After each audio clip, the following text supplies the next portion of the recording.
I would like to call now on our third speaker. Our third speaker is Mr. Dan Renner. Dan is the founder and CEO of Engine Ecofuels Incorporated. He was formerly with the U.S. Navy at Miramar Naval Airfield based in San Diego, California. And Dan is an inventor of various energy savings technologies. I would like to call on Dan. Dan, the floor is yours. Thank you. Thank you very much, Doctor. Good day, ladies and gentlemen, and our gracious ADB representatives. Today, I would like to speak to you as someone with a fair understanding of the current transportation missions status and that sort of thing. So, on to my presentation, if I may. Which is called Wait or Mitigate. This is our Earth as we know it, which most likely most of you people already know, or else you would not be here. So what is air pollution?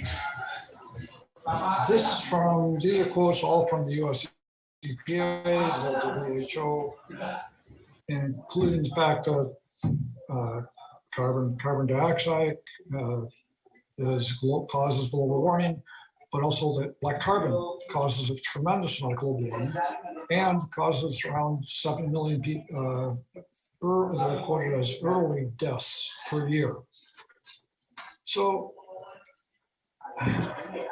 where is this black carbon? Look where most of it is, right here in Asia. It's where you're living, that's what you're breathing. That's US's NASA. So how do you handle the black carbon, the carbon dioxide? Do you ban oil altogether and you get rid of all of that? Because they're all made with or of plastic. Plastic comes from oil. If you ban oil, you don't have any of that. So what about electric vehicles? Can they save us? Well, the International Energy Agency predicted in 2020 that we would have 150 million electric vehicles by 2030.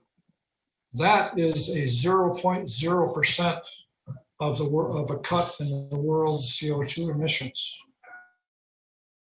That's literally nothing. That's not going to help actually meet any NEC or any SDG targets. It just will not. It's too minimal.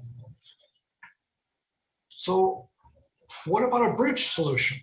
A bridge solution is very simply a solution that will take you at least partially from point A to point B where you want to be. And there are bridge solutions available.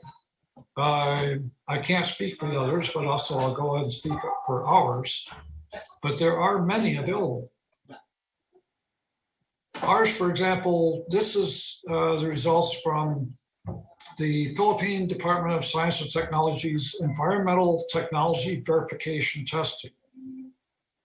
We were able to reduce emissions on a diesel vehicle, 3-year-old diesel vehicle, by 75%, a little bit over 75%. And that is with very, very inexpensive technology. But, all right.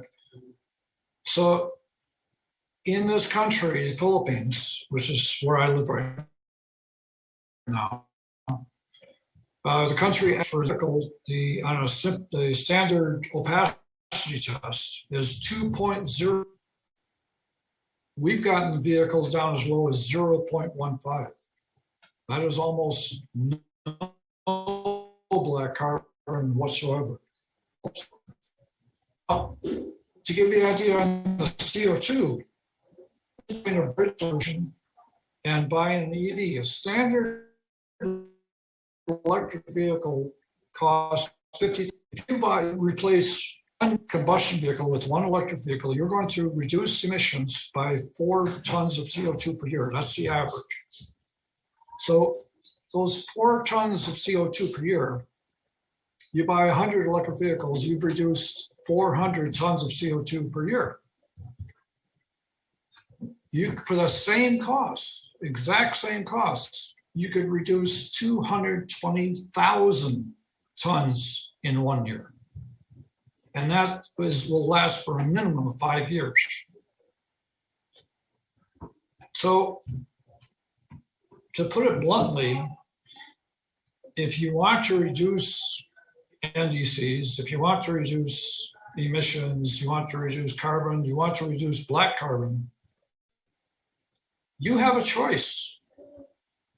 You can sit tight and wait for technology that cannot be 100% implemented, but even by 2050, while we let our current level of pollution start sliding down, down, down. It's a slow, gradual slide down, but it won't get there in time to actually do any good for this 1.5 degree centigrade reduction we've got to meet. So on the other hand, you can use resources that we have now, which happens to be gasoline, diesel. That's what happens to be being used right now. So you can use them more efficiently with bridge solutions at the same time that you're working on cleaner technologies for the future. And you can reduce pollution greatly within a decade. Not by ignoring what's out there now, internal combustion engines. I get asked many, many times, why do that? Why bother with internal combustion engines?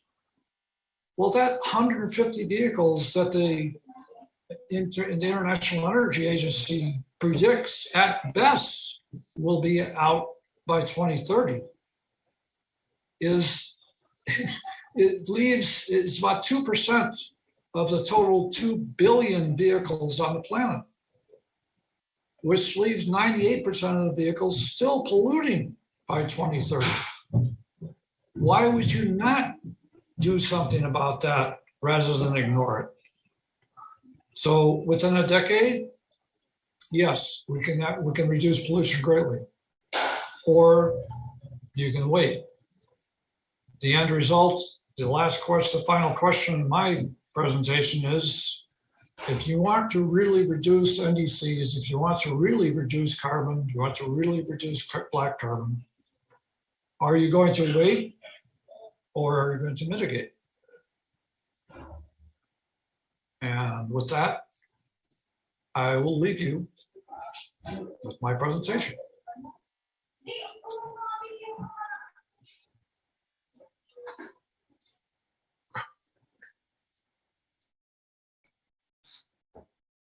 Thank you, Dan, for that excellent presentation. And I think you have really touched a very, very important point there of really addressing the issues in the short term, while most of us are focusing on our NDCs in the longer term. We will discuss